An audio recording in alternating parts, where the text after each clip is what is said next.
Salut tout le monde, aujourd'hui je vais vous montrer un petit peu la mécanique autour de Dice Fleet, nouveau prototype que j'ai en cours. Je vais vous montrer ça à l'instant. Dice Fleet, se trouve être un jeu de draft de dés avec dans le fond du positionnement sur une grille. Le tout est timé ici avec un petit timer car les tours sont timés. Fait que faut se placer rapidement pour être en position, d'avoir la meilleure position possible quand c'est rendu à notre tour. Dans le fond, Dice Fleet, de la façon dont ça fonctionne, c'est que toutes les dés sont pareils, donc c'est toutes des dés avec 6 faces différentes. Elles sont toutes composées d'une face bouclier, une face radar, une face artillerie, une face torpille, une face commandement et une face initiative. Au début du tour, dans le fond, on va regarder qui a le commandement pour la manche. Le commandement, il va toujours être géré en fonction de la personne qui a le plus de médailles de commandement. En cas d'égalité, celui qui en a le plus dans la première ligne, ensuite la deuxième et la troisième. Comme ici, c'est le joueur bleu qui aura le commandement. On va lui donner le jeton initiative numéro 1. Ensuite, le 2, ça va être rouge, car il y a une égalité entre rouge et mauve, sachant que les égalités en début de partie, c'est le plus jeune qui va la gagner. Donc ici, après ça, le 3. Et moi, j'en ai un aussi dans le vert, mais je suis 4e. Après ça, dans le fond, la personne qui a le jeton numéro 1, il va prendre un dé de plus que le nombre de joueurs. Donc, si on est 4, on va en prendre 5. Il les brasserait. Et il va prendre un dé pour passer la balance des dés au deuxième joueur, qui va prendre également un dé. Et ainsi de suite, pour qu'il en reste que 1, que nous allons mettre de côté. Et à partir du moment où tout le monde a les dés, dans le fond, on va partir le timer et vous allez devoir insérer le nouveau dé, qui se trouve être un nouveau dé qui va faire partie de votre flotte, à l'intérieur de votre quadrillé ici. Donc, la façon que ça fonctionne, c'est si je décide de rentrer le dé par ici, je suis obligé d'en pousser un et de le jeter. Dans tous les sens, dans le fond, on fait ça. Donc, je pourrais dire, ben moi, je veux absolument avoir l'initiative ici, tasser ça ici. La seule règle qui existe, c'est qu'on ne peut jamais éjecter notre vaisseau personnel. Donc, on peut pas s'arranger pour qu'il sorte de notre carré de 3 par 3. Suite à ça, quand tout le monde va avoir placé, il faut pas oublier, il va falloir aussi décider de se déplacer dans la grille. Sachant ici que les dés initiatives vont nous fournir 2 déplacements par dé. Donc, ici, j'aurai 6 déplacements. Donc, je pourrais faire 1, 2 et 3 jusqu'ici, si je voudrais. Et arrêter ici. Tout le monde ferait la même chose. À partir du moment que le timer est terminé, tout le monde doit arrêter ses mouvements et sa programmation et on va jouer en fonction de, dans le fond, de la position qu'on a là, sachant que le dé est obligatoire à être inséré. Comment va fonctionner le tour maintenant? On va commencer par le premier joueur ici. On va dire qu'il se serait déplacé, il a décidé de rester ici. On va regarder combien de dés d'initiative il a. Il n'y en a aucun dé d'initiative, c'est-à-dire ces dés-là ici. Ce qui fait que tous les vaisseaux ennemis vont attaquer en premier. OK, on voit ici les initiatives ennemies. Lui, il a 2, lui, il a 2, puis lui, il a 2. Lui est un petit peu mal positionné. Donc, ce qu'on va faire, on va regarder toujours... Je vais me placer dans la position de joueur bleu pour que ça soit plus simple. On va regarder dans le fond, toujours de gauche à droite, les attaques de vaisseaux en partant de l'avant. Donc, le premier vaisseau que je croise il est ici. On va regarder la rangée qui est face à moi. Donc, ici, c'est un bouclier, c'est pas une attaque. Donc, on va la passer, on va regarder, on va revenir un autre bouclier. C'est pas une attaque. Après ça, ici, il y a un tir d'artillerie.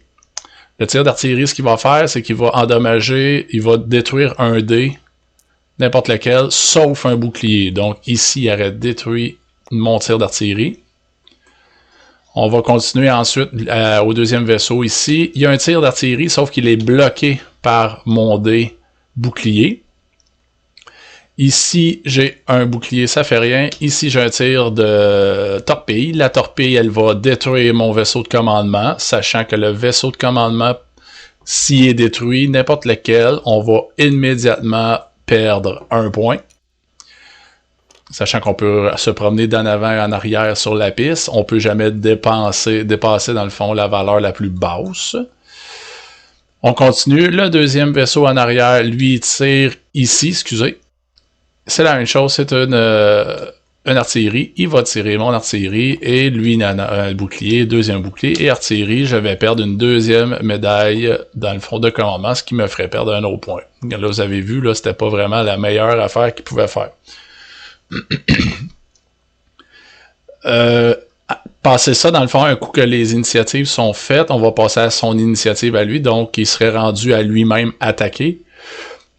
Je ne l'ai pas montré, mais si durant sa minute de formation, il y aurait eu un radar, il y avait un radar comme ça, il aurait pu échanger 2 dés de place pour chaque radar présent, ou il pourrait dire aussi, ben je rebrasse mon radar.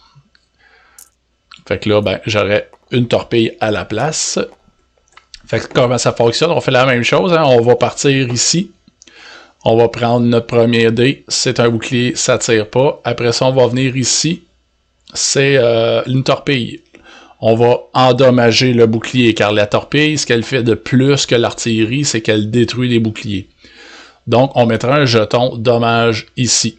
Donc, ce bouclier-là ne sera plus jamais actif. On va passer maintenant ici. J'ai un bouclier, ça fait rien. J'ai un tir d'artillerie.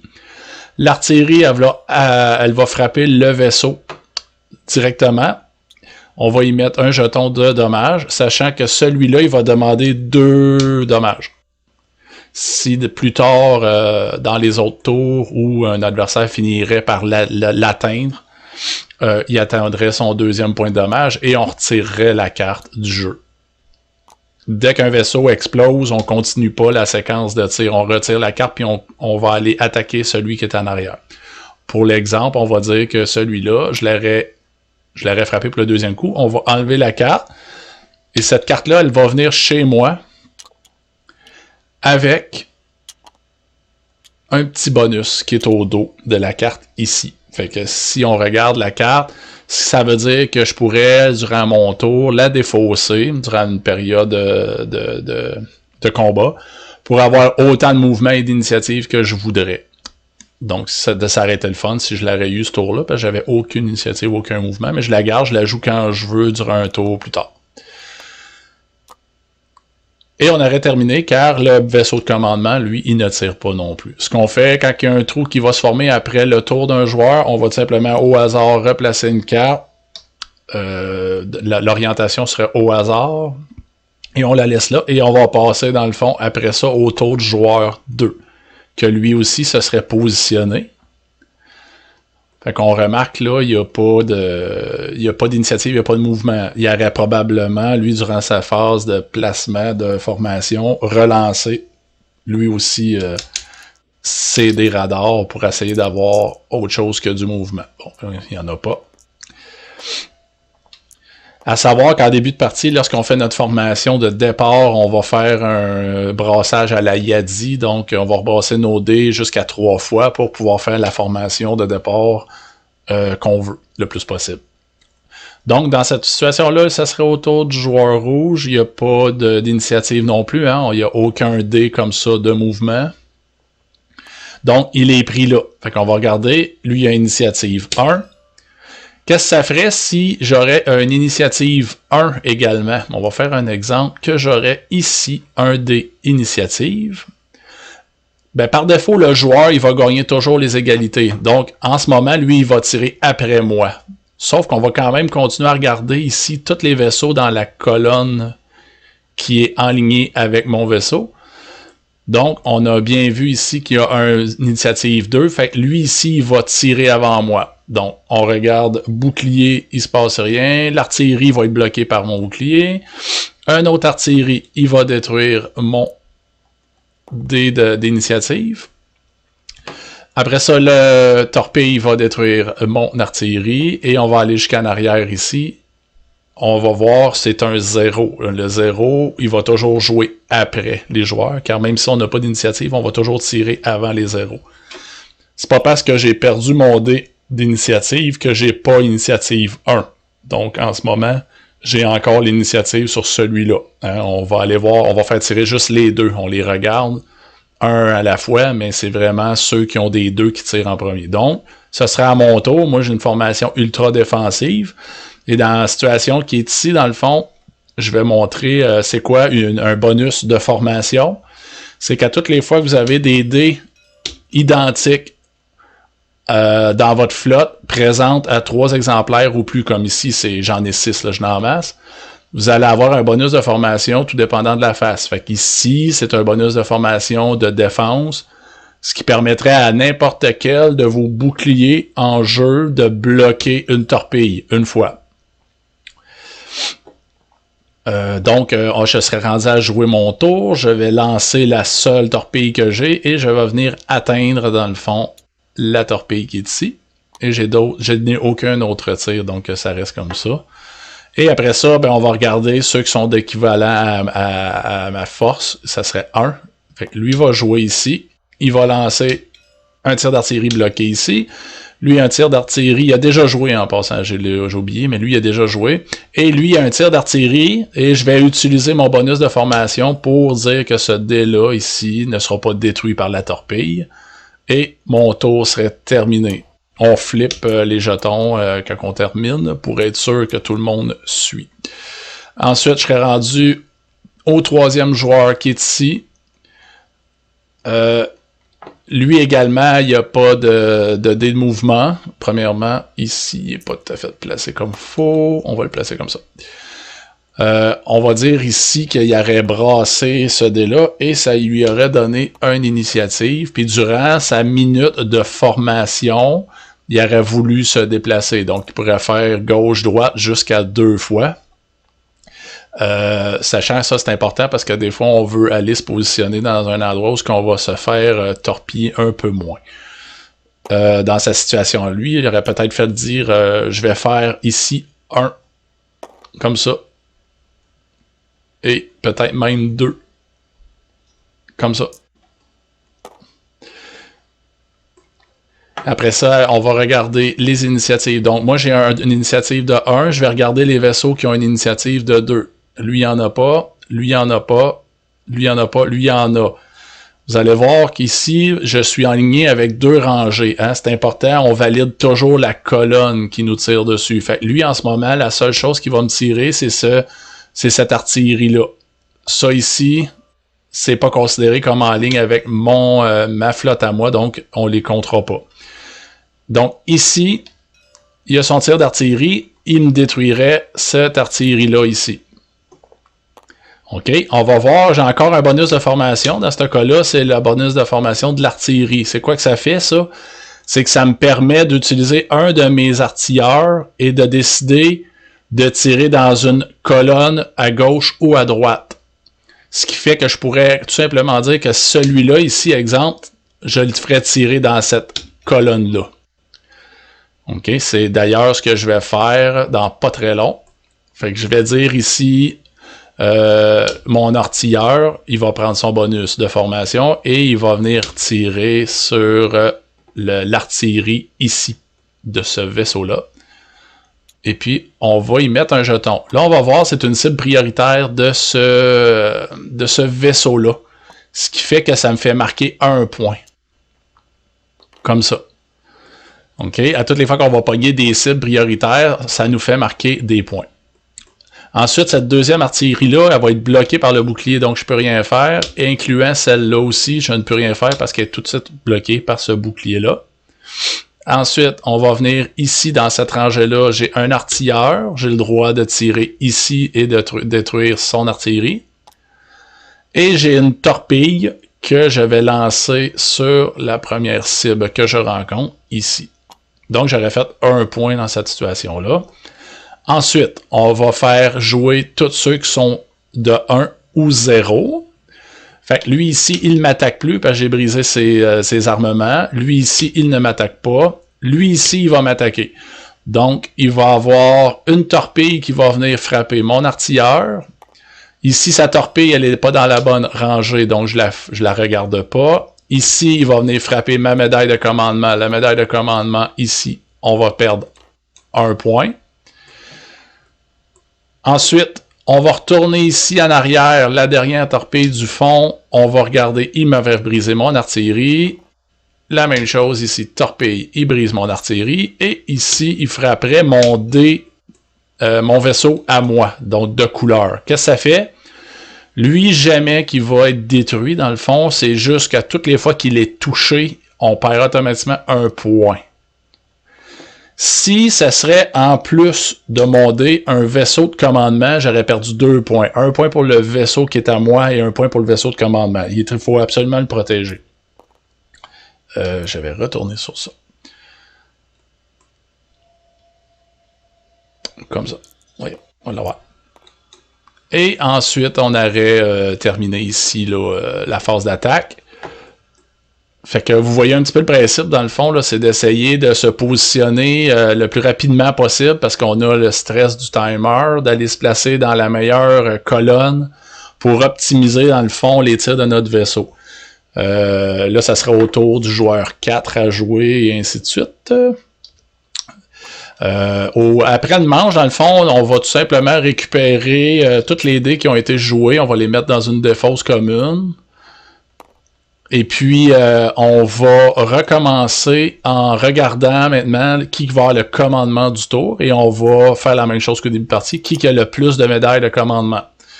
Donc, on regarde. Ici, j'en ai une en position arrière, une en position arrière. Pour le moment, ce qu'on va départager comme égalité, ça va être la personne qui est le plus en arrière sur la piste de score qui va la gagner, l'égalité. Fait qu'on va retourner les sur l'initiative, sachant que lui va rester premier. On va maintenant aller voir, lui va tomber deuxième. Et ensuite, entre le rouge et le mauve, ben, le rouge va jouer avant le mauve. Le mauve va jouer avant le rouge parce qu'il est derrière sur la piste de score. Et qu'est-ce qu'on fait durant, dans le fond, un retour comme ça? On va tous rebrasser notre dé personnel. Fait que tout le monde rebrasserait son dé de couleur.